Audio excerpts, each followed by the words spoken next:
Okay, Michael, so I've erased the screen and kept Bellman's equation, the most important equation ever, and we are going to solve it.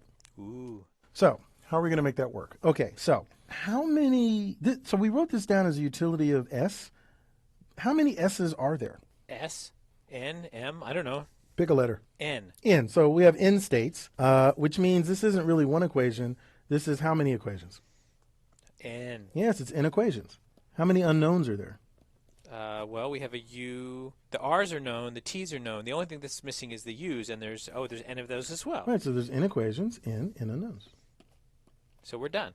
Yes, because we know how to solve N equations and N unknowns, right? If the equations were linear, If the equations are linear. Are these equations linear? I'm going to go with no, Why not? because the max is problematic. That's right. This max operation makes it nonlinear. So it looks really good for a moment there. We've got N equations, N unknowns. We know how to solve that. But max makes for a very, very, very weird nonlinearity. And there's kind of no nice way to deal with this. Actually, one day, Michael, if you ask me, there is a cute little aside you can do where you can turn max into something that's differentiable. Ooh. But that doesn't actually help us here. So I'm not going to go off on that aside yet. But even differentiable wouldn't quite be linear. That's right, and it wouldn't help us in this case. That's exactly right. But the fact that you can have differentiable max is, I think, actually rather cute, but also unimportant for what we're talking about now. So we've got N equations and N unknowns. They're nonlinear, which means we can't solve it the way we want to by like inverting matrices or anything like you people who are into regression would normally do. But it turns out that we can, in fact, do something fairly similar, something that actually allows us to solve this, even though it's nonlinear. And here's the equation, here's the algorithm that you use that sort of works, okay? So it's really simple. Just simply start with some arbitrary utilities. Declare those the answer, and you're done. That would be one way of doing it, but it turns out we can do even better. Wait, start off with the correct utilities. That would work, except we don't know what they are. Oh, right. So we're going to start with some arbitrary utilities, but then we're going to update them based on their neighbors. And then we will simply lather, rinse, repeat. All right, so what does that mean based on neighbors? So it means based on the states, you're going to update the utility for a state based on all of the states that it can reach. So let me write down an equation that tells you how to update them, and then maybe it'll be clear. Okay. Yep. So we're going to have a bunch of utilities. Since we're going to be looping through this, and let's just say every time we loop through, that's time t. Okay.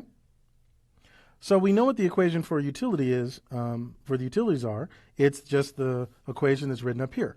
So it's R of S plus gamma times the max over A of the expected utility, right? Except we have some estimate of the utility at time t, okay? And probably the right thing for me to do would be to write this like as U hat or something like that. This is my estimate of the utility. And so now using this, I'm going to want to sort of update all of my utilities and make them better. And it turns out I can do that by simply doing this. So I'm going to update at every iteration, update utilities based on neighbors. I'm going to update at every iteration my estimate of the utility of some state S by simply recalculating it to be the actual reward that I get for entering state S plus the discounted utility that I expect given the original estimates of my utility. Does that make any sense at all? Yeah, I guess so. So the S. Okay, so we need the whole U hat T, like at all states, because we're not just using the values at state S to update the values at state S. We're using all the values at the previous time step to update all the values at the current time step. Yep. So all these N equations are all tangled together. Right, because of this expectation. So really, just to make it clear, this should be a summation over S prime.